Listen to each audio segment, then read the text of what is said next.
तो ये लगभग 3 हफ्ते पहले हुआ था और मैं अभी भी इसे पूरी तरह से भुला नहीं पाया। मेरा नाम काल है। मैं 35 साल का हूँ। हाल ही में मेरा तलाक हुआ है और अपनी पत्नी के साथ रिश्ते बिगड़ने के बाद मुझे शहर वापस आना पड़ा। मुझे लॉस एंजलिस के डाउनटाउन में एक 7-Eleven में देर रात की शिफ्ट में काम करने की नौकरी मिल गई, जो कि सच कहूँ तो कोई अच्छी बात नहीं थी। ये इलाका बहुत ही खराब है और नशेड़ियों और गुंडों से भरा हुआ है, लेकिन ये एक नौकरी है। मुझे पैसों की जरूरत थी और मुझे लगा कि मैं इसे संभाल सकता हूँ। मैंने पहले भी सिक्योरिटी की नौकरी की है। मैंने काफी शराबियों, नशेड़ियों और अजीबोगरीब लोगों का सामना किया है, लेकिन उस रात जो हुआ उसके लिए कुछ भी, और मेरा मतलब है कुछ भी, मुझे तैयार नहीं कर सकता था। वो मंगलवार का दिन था, लगभग 1 बजे थे। दुकान ज्यादातर खाली थी। हर 2 घंटे में कस्टमर आ रहा था। मैं काउंटर के पीछे गम रैक के सामान भर रहा था। तभी मुझे दरवाजे की घंटी सुनाई दी। मैंने ऊपर देखा और एक औरत को अंदर आते देखा। वो धीरे धीरे अंदर आई, दुबली पतली, शायद 40 के आसपास की, चिकने बालों वाली। उसके कपड़े ढीले कागज की तरह लटक रहे थे। उसने एक गंदा टैंक टॉप के ऊपर एक फूली हुई हरी जैकेट पहनी हुई थी और उसकी जीन्स पैरों के आसपास ऐसे भीगी हुई थी जैसे वो धूल भरी, कीचड़ भरी गलियों से गुजरी हो। उसकी आंखें इधर उधर घूम रही थी, कांपती हुई लेकिन खोखली, और उसने अजीब सी गंदी बदबू पूरे स्टोर में फैला दी। उसके रूप रंग से अंदाजा लगाना मुश्किल नहीं था कि वो स्किड रो इलाके की रहने वाली थी। उसने कुछ बुदबुदाया जो मैं समझ नहीं पाया और स्नैक्स वाले सेक्शन की तरफ चली गई। मैंने उस पर नजर रखी। हमारे यहाँ हमेशा नशेड़ी आते रहते हैं। आमतौर पर वो नुकसान नहीं करते, कभी शोर मचाते, कभी परेशान करने वाले, लेकिन ये वाली कुछ बुझी हुई सी लग रही थी। वो ढूंढ नहीं रही थी, वो बस बिना सोचे समझे चीजें उठा रही थी। कैंडी बार, ट्रेल मिक्स, यहाँ तक कि एक फ्रोजन बरीटो भी। बस एक अजीब सी जल्दी के साथ सब कुछ अपने हाथों में ठूस रही थी, मानो वो किसी मिशन पर हो, पर समझ नहीं पा रही कि क्या। कुछ मिनट बाद वो काउंटर के पास आई। उसने ढेर मेरे सामने रख दिया और अपनी जेबें टटोलने लगी। जेबें खाली थी। उसने ऊपर देखा और बुदबुदाया, मेरे पास पैसे नहीं है, लेकिन वो भी भूखे हैं। मैं उलझन में पड़ गया। ये कौन है? उसने दरवाजे की तरफ इशारा किया। मेरे दोस्त, उन्हें भूखा नहीं रहने दे सकते। मैंने उसकी तरफ देखा। बाहर कोई भी नहीं था, बस एक टूटी हुई स्ट्रीट लाइट की टिमटिमाहट और हवा में लहराते कूड़े के थैलों का ढेर। देखो, अगर तुम सच में भूखे हो तो मैं तुम्हारे लिए एक चीज का इंतजाम कर सकता हूँ, लेकिन मैं तुम्हें ये सब नहीं, बस 2 बार पल के झपकाई, बहुत धीरे से, किसी रोबोट की तरह। लेकिन वो भी भूखे हैं। उसकी आवाज में अचानक बदलाव आया। मुझे माफ करना, जैसा मैंने कहा, मैं तुम्हें सिर्फ एक चीज मुफ्त में दे सकता हूँ, बाकियों के लिए पैसे देने होंगे। उसकी आंखें फड़कने लगी और उसने अपना कंधा इस तरह हिलाया कि उसकी हड्डियां चटक गई। मेरे अंदर एक अजीब सी बेचैनी दौड़ गई, क्योंकि मैं समझ गया था कि कुछ होने वाला है। उसने अचानक अपनी जैकेट जमीन पर गिरा दी। उसकी बाहें सड़ी हुई त्वचा के धब्बों से ढकी हुई थी जो गीले टिश्यू की तरह लटक रही थी। गहरी बैंगनी नसें मोटे कीड़ों की तरह उभरी हुई थी और पुरानी सुइयों के निशान थे, सैकड़ों।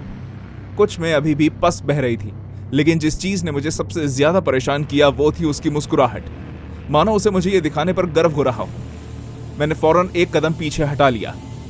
मैडम, मैं चाहता हूं कि आप अभी यहां से चली जाएं। मैं कभी भूखी नहीं जाती। ये कहते हुए उसने खुजलाना शुरू कर दिया, जोर से रगड़ते हुए। नाखून इसकी बाहों में इतने गहरे धंस गए कि त्वचा छिलने लगी।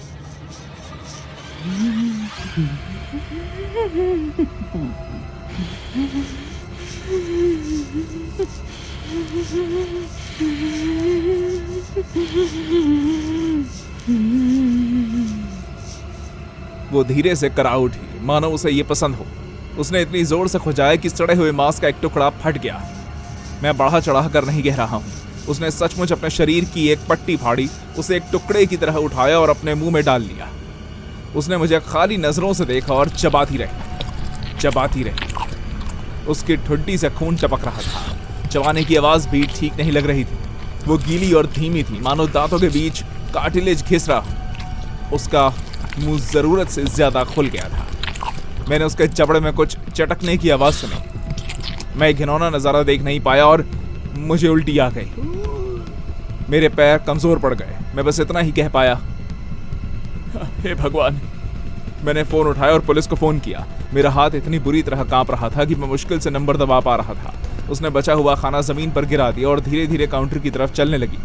उसकी आवाज धीमी हो गई, फुसफुसाहट जैसी नहीं, बल्कि जैसे उसकी आवाज के नीचे कोई बोल रहा हो। वो बहुत अजीब तरह से बोलने लगी।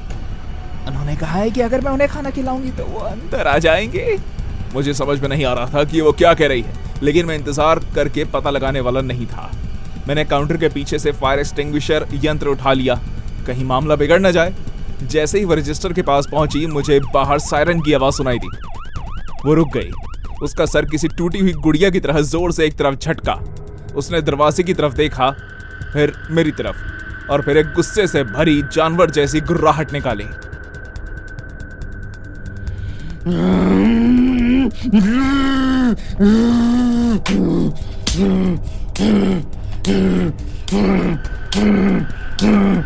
वो घुटनों के बल बैठ गई और खुद को थप्पड़ मारने लगी।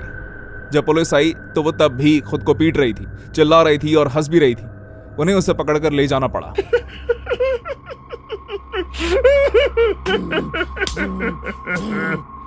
वो पूरे समय पागल कुत्ते की तरह लड़ती रही, कुछ न कुछ बोलती रही, अंधेरे में भूखे लोगों के बारे में चिल्लाती रही और कहती रही कि उसने उन्हें रात भर के लिए खाना खिला दिया। उन्होंने उसे बेहोश किया और अस्पताल ले गए। उसी सुबह एक पुलिस वाला मेरा बयान लेने आया। उसने कहा कि वो शायद नशीली दवाओं की वजह से पागलपन का शिकार है। उन्होंने उसके प्रिंट ली और पता चला कि उसे पहले भी, सालों पहले, एक सूप किचन के बाथरूम में एक महिला का चेहरा काटने की कोशिश के आरोप में गिरफ्तार किया जा चुका है। लेकिन यह अब तक का सबसे बुरा वाक्य था जो उन्होंने देखा था। वो फिलहाल साइकेट्रिक वार्ड में है। उस रात से मैं आधी रात को दुकान के दरवाजे बंद कर देता हूं और सिर्फ शीशे की खिड़की से ही खाना देता हूं। मुझे परवाह नहीं कि कंपनी क्या कहती है। मैं खुद को फिर से उस सिचुएशन में नहीं डालने वाला।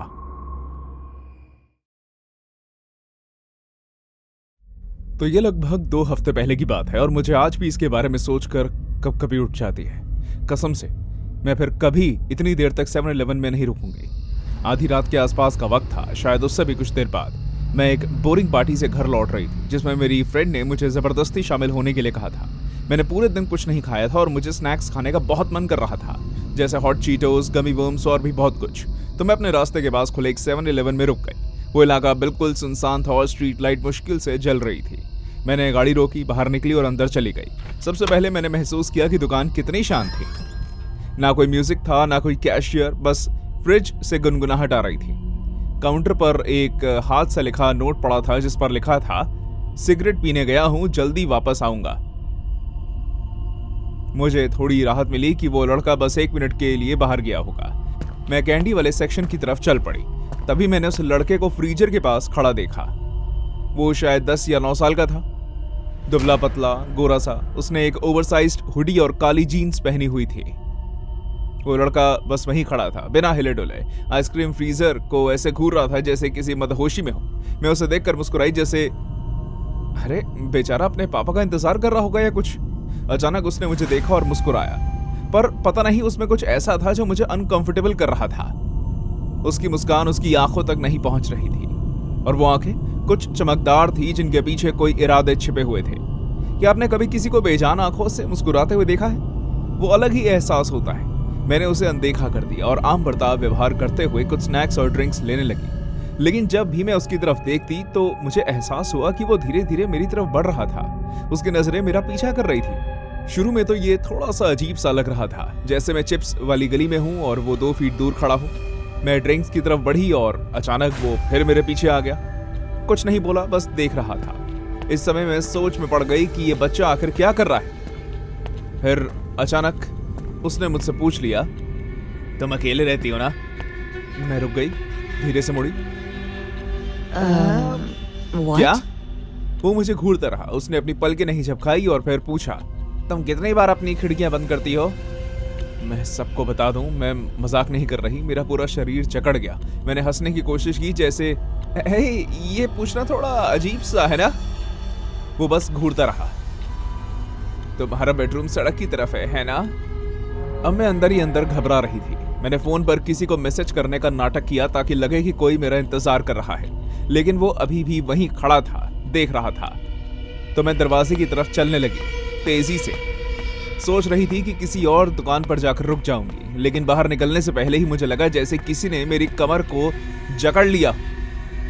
उस बच्चे ने मुझे गले लगा लिया, पीछे से और जोर से। मैं चीख पड़ी और खुद को झटक कर दूर कर लिया। उसकी पकड़ 10 साल के बच्चे के लिए बहुत ज्यादा मजबूत थी। मेरा पूरा शरीर बर्फ की तरह ठंडा हो गया।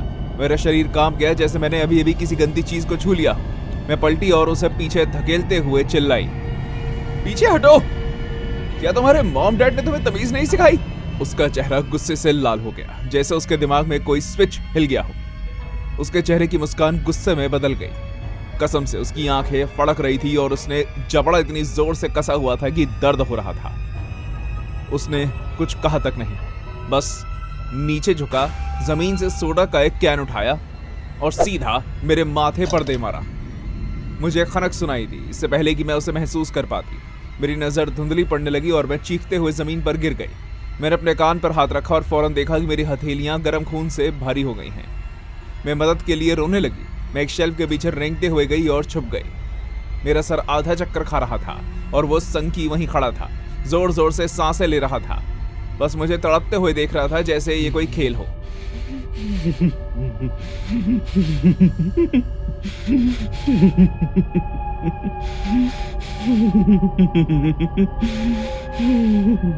तभी सामने का दरवाजा खुला और कैशियर अंदर घुस आया।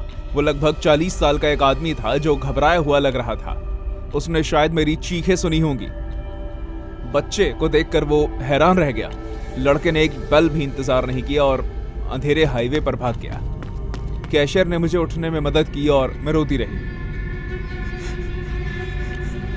पता नहीं उस बच्चे को क्या हो गया, उसने बहुत बुरा बर्ताव किया और फिर ये फेंक दिया।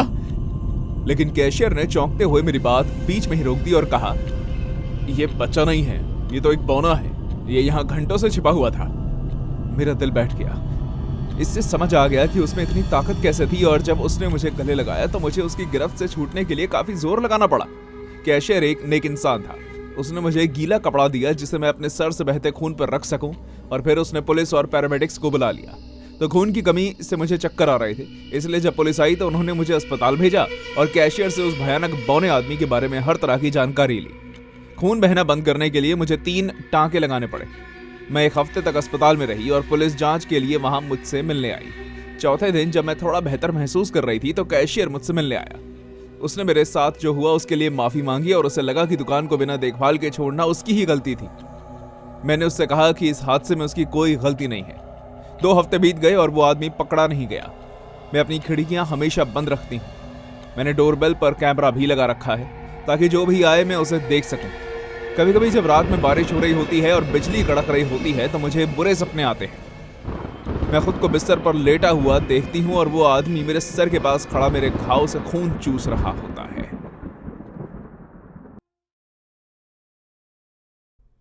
मैं कोई राइटर नहीं हूँ, मैं खुद को बातचीत करने वाला भी नहीं मानता, लेकिन मुझे लगा कि किसी को ये जरूर सुनना चाहिए। हो सकता है कि अगली बार जब आप अंधेरा होने के बाद बाहर हों तो आप सावधान रहें। मैं 50 साल का हूँ, एक्स मिलिट्री। मैंने 2 बार फॉरेन टूर किए हैं, कुछ रिस्की दिन जरूर देखे हैं। हालांकि 2 महीने पहले उस सुनसान 7-Eleven में हुई घटना की तुलना किसी और से नहीं की जा सकती है। रात के करीब 11:15 बजे थे। मैंने अभी अभी ट्रक चलाने की लंबी शिफ्ट पूरी की थी और मुझे सिगरेट की सख्त जरूरत थी। मैं फीनिक्स शहर के किसी किनारे वाली सड़क पर एक अजीब सी दिखने वाले 7-Eleven में रुका। मैं वहां पहले भी गया था। दुकान में हमेशा एक टिमटिमाती लाल नियॉन लाइट जलती रहती थी जो मधुमक्खी के छत्ते जैसी भिनभिनाती थी। मैं अंदर गया, दुकान खाली थी सिवाय उस नौजवान कैशियर के, शायद 19 या 20 साल का, जो काउंटर के पीछे खड़ा था और आधा सोया हुआ लग रहा था। मैंने उसे देखकर प्यार से सर हिलाया, काउंटर के पीछे सिगरेट केस की ओर बढ़ा और उससे एक पैकेट मांगा।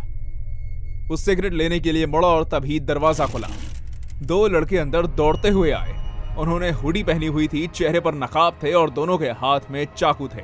वो कैशियर के पास जाकर चिल्लाए, हाथ ऊपर करो, सभी के सभी पैसे निकालो। उनमें से एक ने एक ही छलांग में काउंटर पार कर लिया। दूसरा चाकू तानते हुए मेरी ओर दौड़ा। मैं पीछे हट गया और दोनों हाथ ऊपर उठा लिए। ठीक है, आराम से, मैं तो बस एक कस्टमर हूँ। लेकिन वो सुन ही नहीं रहे थे। काउंटर के पीछे खड़ा लड़का हैरान रह गया। मैंने देखा कि रजिस्टर खोलने की कोशिश करते हुए उसके हाथ कांप रहे थे। वो तो बस एक बच्चा था। इस नौकरी में शायद उसे बहुत कम पैसे मिलते होंगे और अब उसके चेहरे पर चाकू था। मैं कुछ कहने ही वाला था, कुछ भी, ताकि बात बिगड़ने से बच जाए, लेकिन बहुत देर हो चुकी थी। उन लुटेरों में से एक ने उस बच्चे के पेट में चाकू घोंप दिया। बिना किसी हिचकिचाहट के, बिना किसी चेतावनी के उसने बिना किसी हिचकिचाहट या चेतावनी के चाकू उसे मार दिया था। मैं उस आवाज को कभी नहीं भूलूंगा। गीली आह मेरे दिमाग में गूंज उठी। वो लड़का टूटी हुई गुड़िया की तरह गिर पड़ा। उसकी कमीज के नीचे खून तेजी से फैल रहा था। मेरे अंदर कुछ टूट गया। मैंने बिना सोचे अगला कदम ले लिया। जो चीज मेरे सबसे पास थी मैंने उसे पकड़ा। फ्रिज से कांच की सैंपल बॉटल उसे निकाला और मेरी तरफ आ रहे आदमी के सर पर दे मारा। वो लड़खड़ाते हुए पीछे हट गया। उसका चाकू फर्श पर गिर गया। दूसरा आदमी जिसने कैशियर को चाकू मारा था मेरी ओर मुड़ा। उसकी आंखें फटी की फटी रह गई। मुझे संभलने का भी समय नहीं मिला था कि वो झपटा। उसने मेरी पसलियों पर वार किया। मेरे बाजू में तेज दर्द हुआ, लेकिन इससे पहले कि वो और आगे बढ़ता मैंने उसकी कलाई पकड़ ली। मेरे शरीर से खून बह रहा था, लेकिन उसे सबक सिखाना भी हावी हो रहा था। मैंने उसकी बांह जोर से मरोड़ी और उसे कूलर के दरवाजे से टकरा दिया। दरवाजा उसके पीछे टूट गया। कांच नीचे गिरने लगा। वो करहा उठा और जमीन पर गिर पड़ा, लेकिन मैं तेजी से बेहोश हो रहा था। पहला आदमी संभल गया था। उसने मुझे जमीन पर पटक दिया। मुक्के बरसाए। मेरे चेहरे पर कुछ वार हुए। फिर मैंने उसकी नाक पर जोरदार कोहनी मारी। टक्कर से नाक चटक गई। वो चीखा और मुझसे दूर लुढ़क गया। मेरी सांसें तेज हो चुकी थी। धुंधली नजर से मैं मुश्किल से कुछ समझ पा रहा था। मेरी कमीज खून से भीगी हुई थी। मैं उसे अपनी त्वचा पर खून की गर्मी महसूस कर सकता था। मैंने खुद को ऊपर खींचने के लिए पास की अलमारियों को पकड़ा। फिर एक झाड़ू पकड़कर लगभग लंगड़ाते हुए बाहर की ओर बढ़ा। गुंडे जमीन पर पड़े दर्द से करहा रहे थे, लेकिन मुझसे ज्यादा नहीं। मुझे पता था कि अगर वो उठे और मुझ पर फिर से हमला किया तो शायद मैं उन्हें हरा ना पाऊं। मैं इतना जवान नहीं हूं, और उस बेवकूफ ने मुझे गहरी चोट पहुंचा दी है। मैंने 7-Eleven के दरवाजे के हैंडल पर छड़ी को अटका दिया ताकि गुंडों को भागने का मौका ना मिले। बेचारा कर्मचारी जमीन पर पड़ा था। मुझे उसके लिए बहुत बुरा लगा और मैंने पुलिस को फोन किया। मैं फुटपाथ पर बैठ गया और फोन करके स्टोर में हुए इस हादसे के बारे में बताया।